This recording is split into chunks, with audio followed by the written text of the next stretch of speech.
Well, hello there, everyone. I'm Ashley Cannon Newell, and I am your Make It Monday host this week.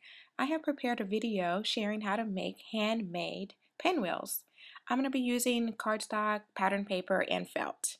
So let's go ahead and get started. There are a few ways you can make your pinwheels.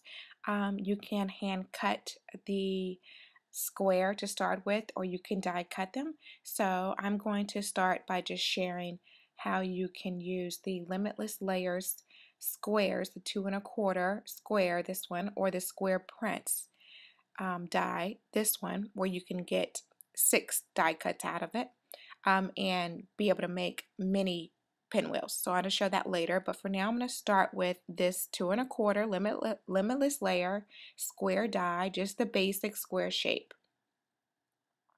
I already have here die cut felt. This is like fine linen felt, and I just die cut it using whatever sandwich you need to use for your die cutting machine. And I'm just going to take my scissors and go from each of the 4 corners towards the center here of the shape.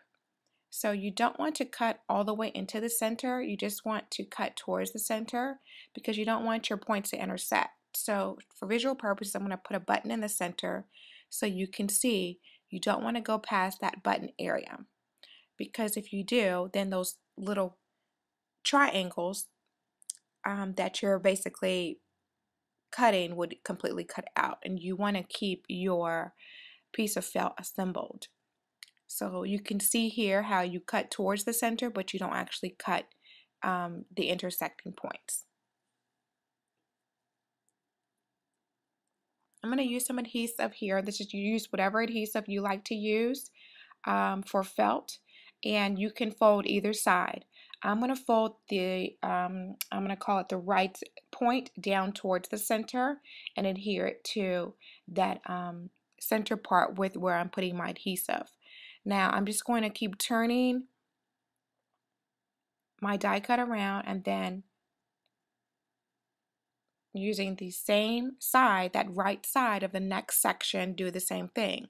If you fold down the left side, it would create a different type of look, and it wouldn't be a fluent pinwheel pattern.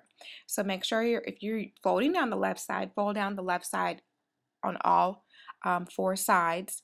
But on this example, I'm folding down the right side. So do that at on each of the ends here, and then adhere it down. Just make sure you give time to adhere it to make sure that it's nice and secure. So here you can see the pinwheel, and it's already come to shape. I'm going to show you in a little bit later how to finish it off. Here I have some Simply Chartreuse, just stripe pattern paper. Now I'm just going to cut towards the center. I'm not going to use a button, just so you can see how easy it is just to trim around without having to trim towards the center. Use some adhesive, again, whatever adhesive you want, and fold down. Now since I'm using pattern paper, the medium is not going to fold over, it might crease. If you want it to fold more, make sure you condition your paper to fold as opposed to creasing it. It just depends on what you really want. Okay? But since it is paper, it's going to be more likely to crease than felt, obviously.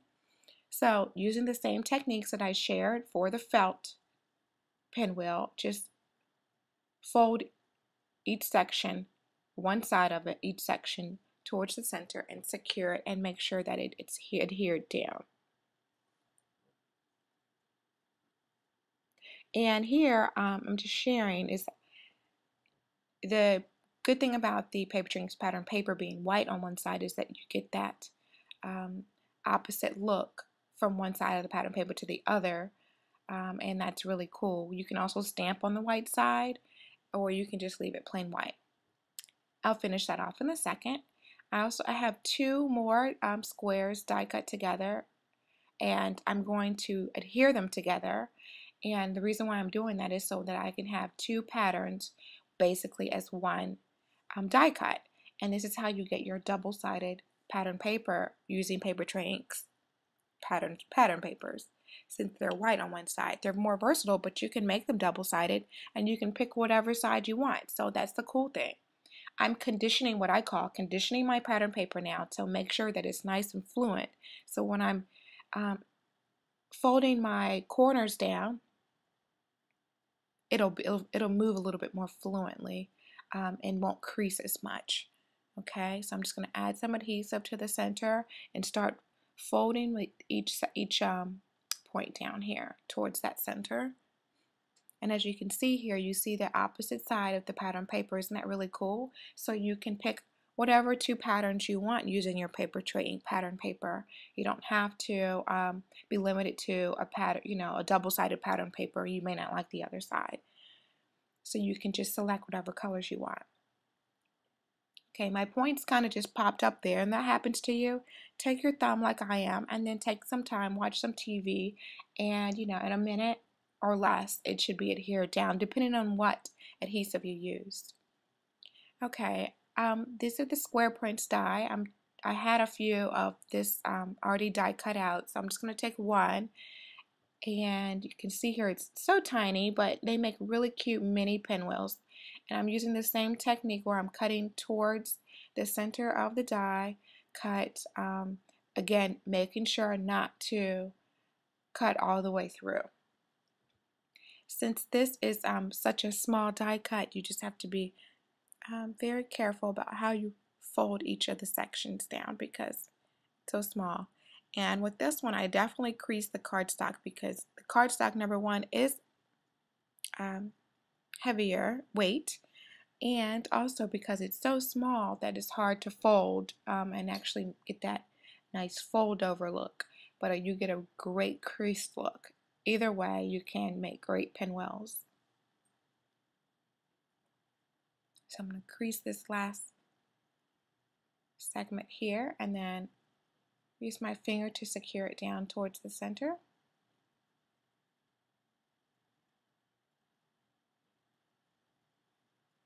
Alright, so here you can see I have my different pinwheels, so I'm ready to finish them off and embellish them. With the mini one, you can use a rhinestone. I'm going to use a rhinestone on this one. Or you can use a very small button or some other type of embellishment, whatever you decide. I'm just flipping the ends of this pinwheel up so you can just have more of a dimension. But here it is. Like you see, it's very small, but you can make multiple mini pinwheels and then put them on a card design. Okay. So to finish this one off, I'm going to use some foam adhesive. I put it towards the center, and then I'm just going to add a button. So I'm just going to thread the button with some twine.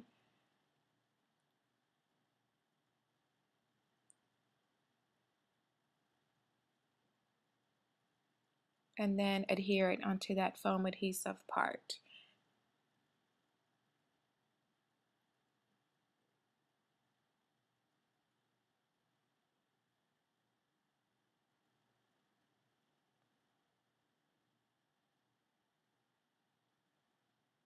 And there's just a finished looking pinwheel right there with the button. It's very cute once it's all embellished with the button or whatever center you choose.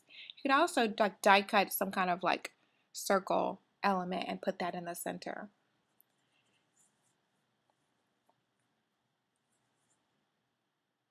So on that one I showed you how you don't really need to thread it with anything, and the really cool thing about it, it is flat on the back side, so you can adhere easily to your craft projects. Okay, for the felt one I have here already die cut a pinking edge.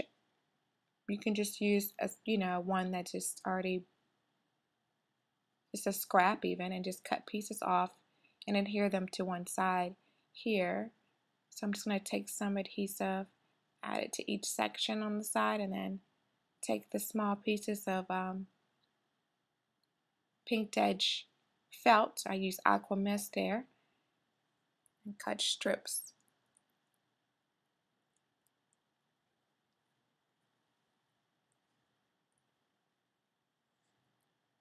It's a very cool way to add an extra embellished edge to your pinwheel.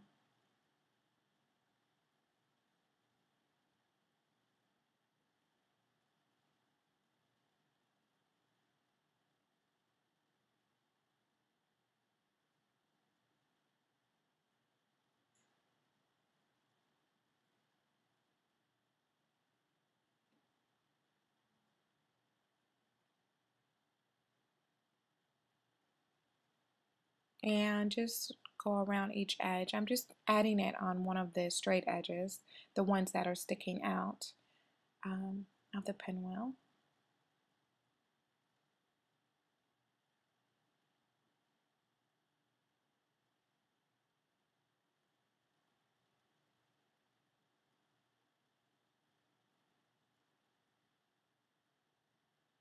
And that's the last one. You can see already how that just took that just simple plain felt pinwheel and took it up a notch.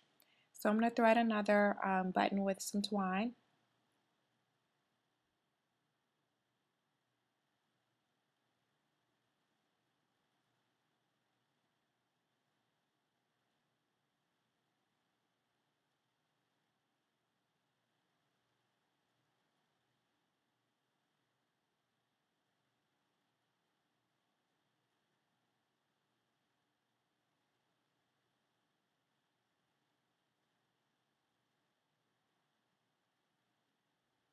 And then adhere it to the center.